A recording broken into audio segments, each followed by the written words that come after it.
Roll Tide, everybody, and welcome to Elephant in the Room. Obviously, the two of us are on the go, but we wanted to put a show together for you guys. Brought to you by our friends at Pearl River Resort. You need something to do. Jake was just telling me that this time of year is very boring.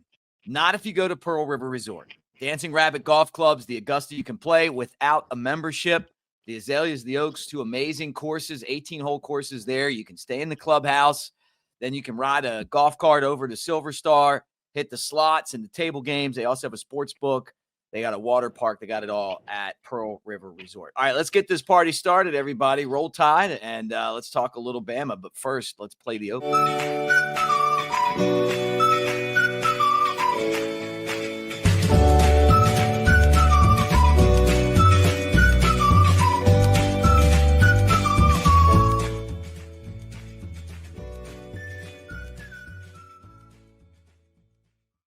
All right, there he is, Jake Coker. A little fuzzy today, but he's with us. I'm Mick Gillispie.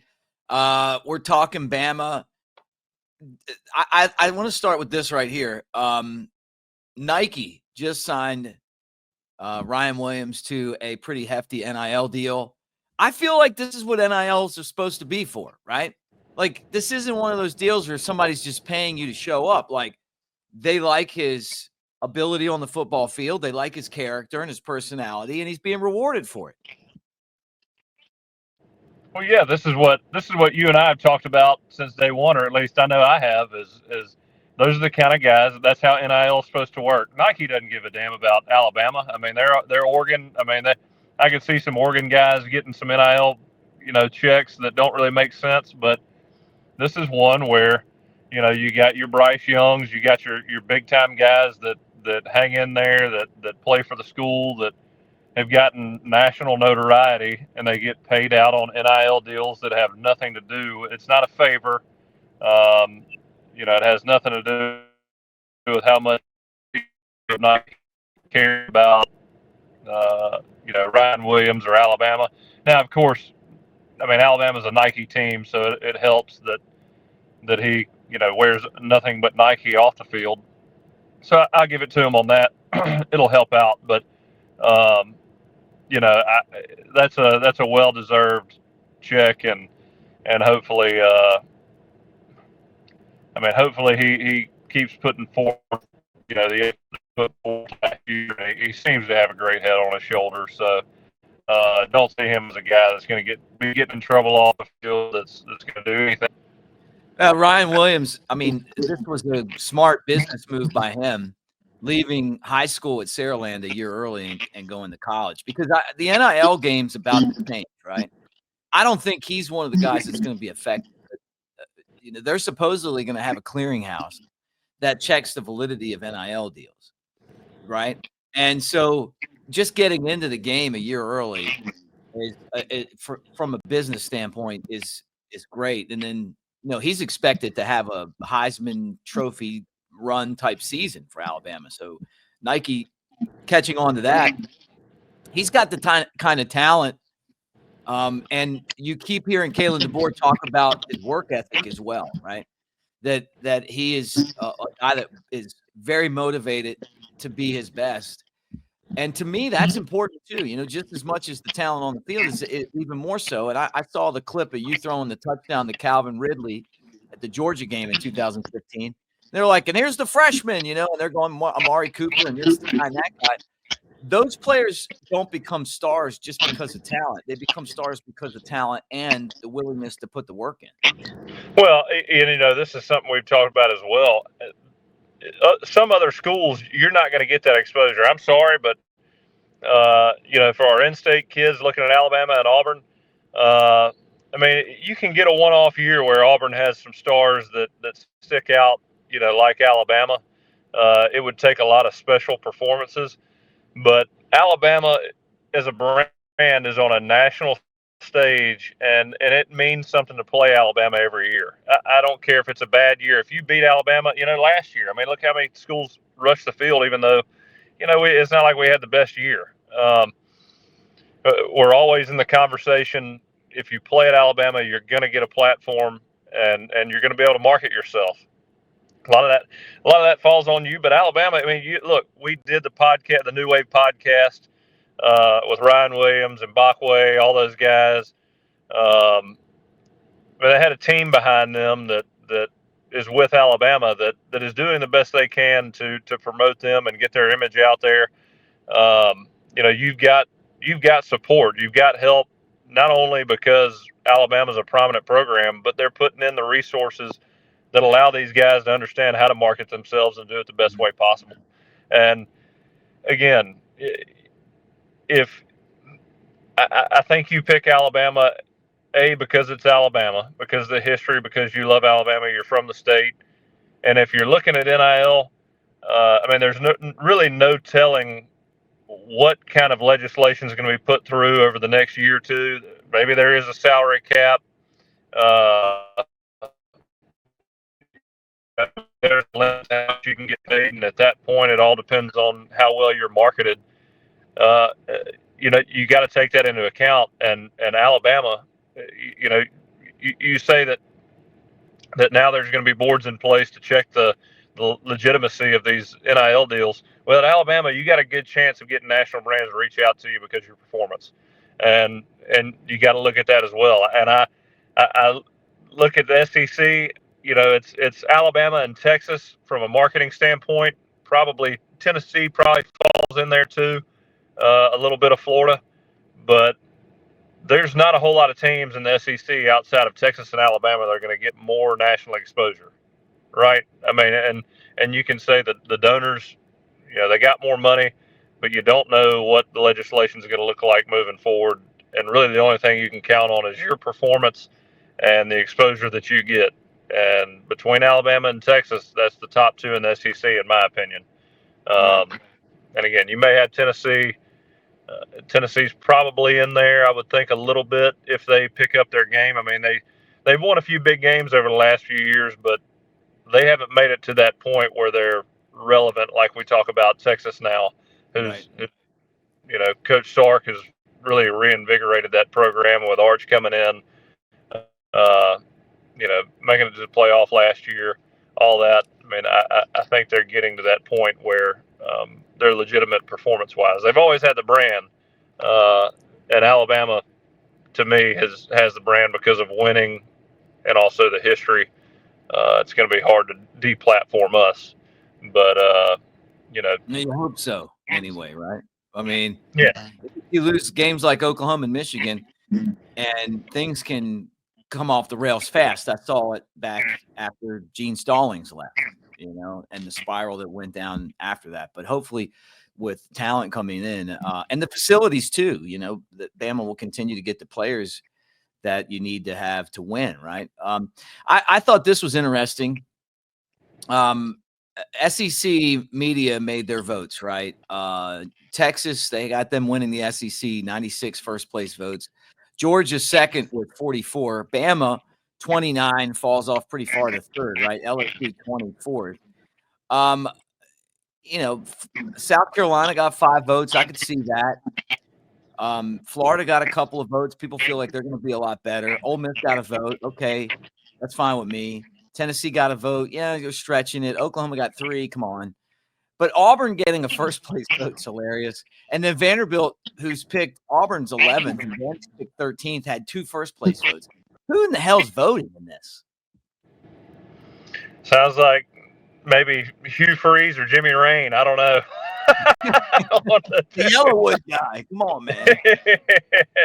That's right.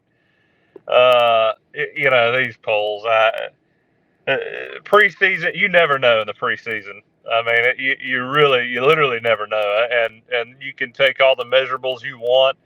I've been on a lot of teams. I've seen a lot of great teams.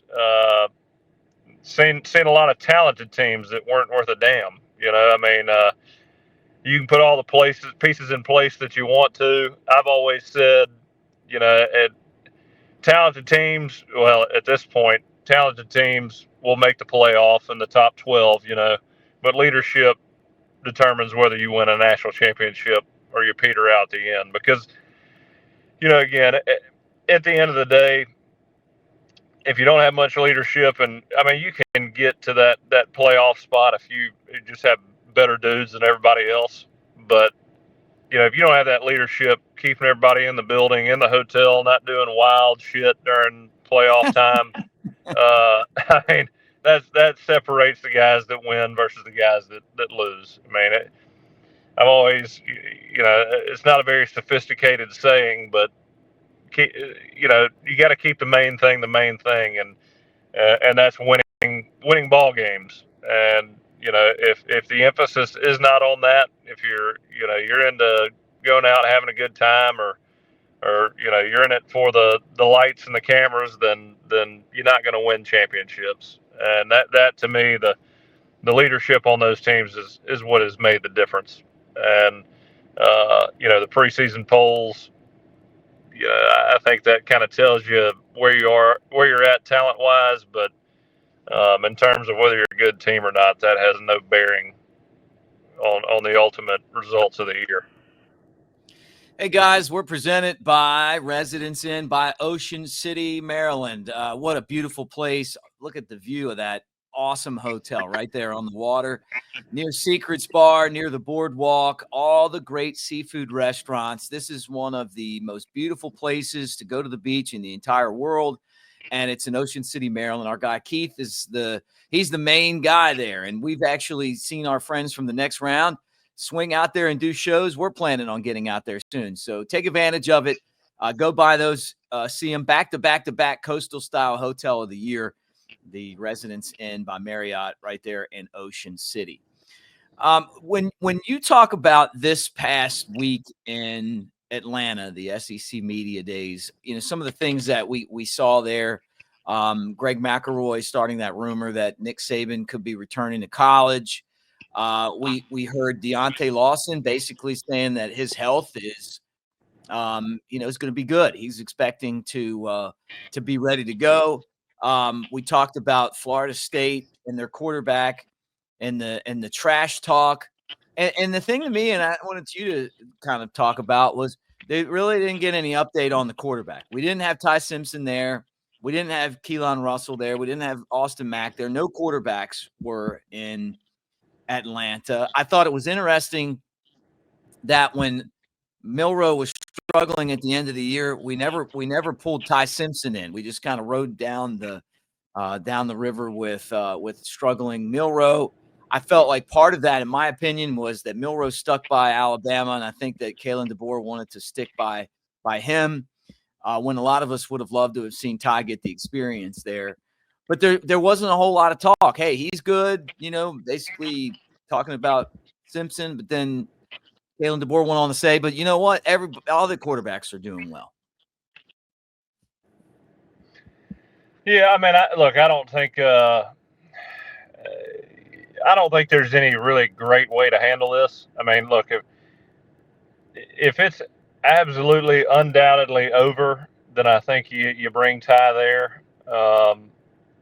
I think that Kalen wants to, make sure that those guys still feel like they got a chance and they want the best. He wants the best out of them during camp. I also don't think he wants to bring Ty Simpson into that environment where the only thing he's being asked about is a quarterback competition. I've mentioned it before. I think this is pretty much over with. I think Ty's the guy. I don't know how you pull. I don't want to say pull the rug out from under him, but at this point, I think a guy that's stuck around that long and has put his time in, I think he's earned the right to an opportunity. And I know a lot of people will disagree with that because let the best guy play. But I also have some. I've got some loyalty to guys that stick around and do it the right way, and I think that's what Ty's done. So while all those guys are really great, really good players. I mean, there's no doubt about it. You don't make it to that stage without being a good player. Who's more talented? I don't know. I mean, I would lean towards. I've seen Mac throw the ball around a little bit. I've seen Russell throw the ball around a little bit. They look like really talented guys with high ceilings. I just don't think they're on the same level mentally as Ty is right now. And again, I think Ty's probably thankful he didn't have to go to media day and answer all those questions. I think it was probably a good move. If I had to pick two lanes, I'm taking the lane of not sending him. Avoid all those questions because you know what it's going to be. It's not going to be about his relationship with the new guys coming in. It may be a little bit, but the conversation is going to be dominated by the quarterback controversy and all that stuff, and all that does is create negative headlines that nobody wants to hear anyway within that building. So let the guys figure it out and make your decision. I like to see a decision made. So when I was at Florida State, Jimbo named the starter. I want to say about a week and a half out, and so the actual practices where you were preparing for Pittsburgh, that's who he opened up with that year. You got a solid number one guy that everybody looks to, and that's the way it needs to be, in my opinion. I don't like going into game one without the starter solidified. Practices are all jacked up. You're trying to switch guys in and out. To me, it's far more organized and unified when you name that guy prior to the season starting and you hit your wagon of that guy. It shows a lot more confidence and the quarterback. It shows a lot more confidence in the coach that he's willing to make that decision and move forward. Hey, it's over. We're done. This is the team. Let's go kick ass now. So I see that as the way it plays out. I think offensive coaches tend to do that more often than defensive coordinators. But that's my opinion on it. I think I went over time on that response. No, I'm not laughing about that because I'm laughing about asking you about the special teams. It's the biggest question. I think that's the other big question we have is special teams. And the reason I'm laughing is that AJ McCarron, AJ, former quarterback at Alabama, went to your same high school and all. He told a story on a podcast that somebody took a shit in Cade Foster's shoe after missing a couple field goals and having one blocked in the kick six game, right? And he said that Saban said he was going to test everybody's DNA to figure out whose shit was in that shoe. I don't know if that was a true story or not. It's hilarious, but it also makes me worry about this year's special teams. How worried should we be that there's going to be more shit in shoes if Alabama's kickers can't get the job done?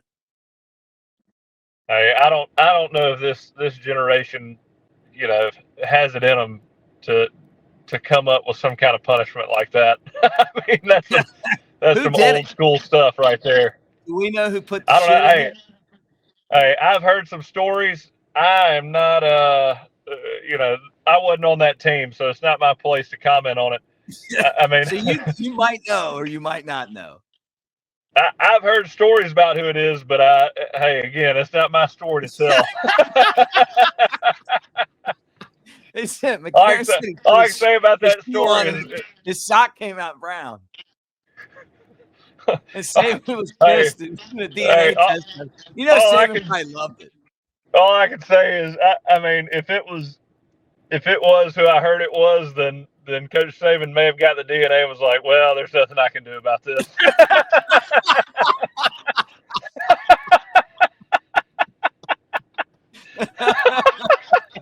God, I hope we can kick some field goals this year, man.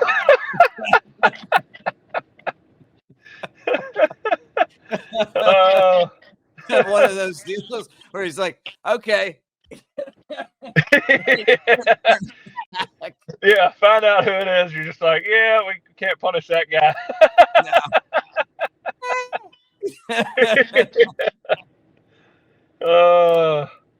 That's hilarious. You worried about special teams? Again, I won't know anything about special teams until we've got a game-winning kick on the line. We'll see. Did anyone ever shit in your shoe? No, not me. Not me. Is that the worst? Is that the worst thing you ever saw in the locker room? Let me tell you, that is a punishment that I've never even. I don't have the imagination to think of that kind of punishment. So when I heard it, I was shocked. You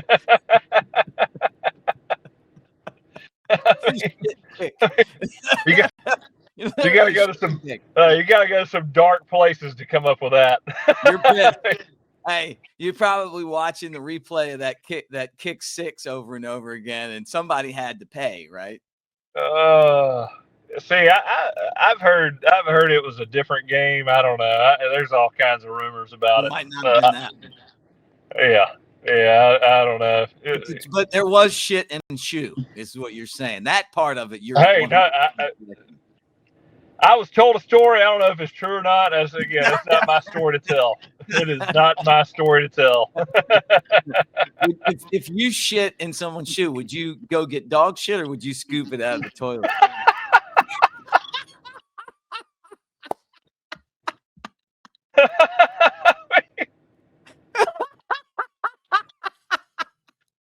Hey, let's go to the next subject, man.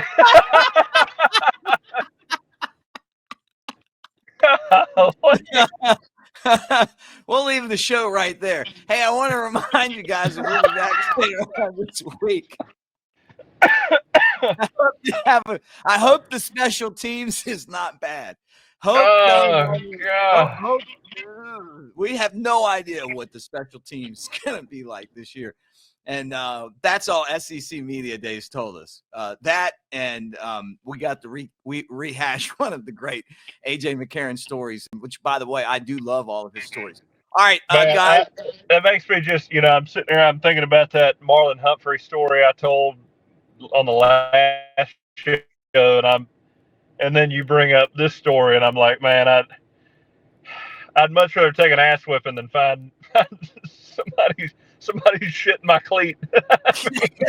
Can you imagine walking in on Sunday like you're about to go run and work out Sunday after the game, and you put your cleat on, and you're like, what is that? You got to tuck the turds in deep inside there so they get them right in your foot. These stories sound a lot like the Greg Maddux stories I've heard. Oh. But for a different reason. Greg did them to be funny. I was about to say, yeah. This one was because everybody was pissed at that guy. And they wanted to know that they weren't real happy with his miss. Yeah. Those were done out of malicious intent. Well, guys, that does it for our show today. We know when it's time to hit the road, but we do want you to like and subscribe and thumbs up. Don't unsubscribe because of this, please. But we got off the rails. But hey, we're brought to you by Pearl River Resort over there in Philadelphia, Mississippi. You can also download our podcast, Cover Crimson Podcast Network, anywhere you got Spotify and Apple. It's easy to do, and it helps us a lot. So make sure you set it and you get them every day. And hopefully this is for an adult audience. Roll Tide, everybody.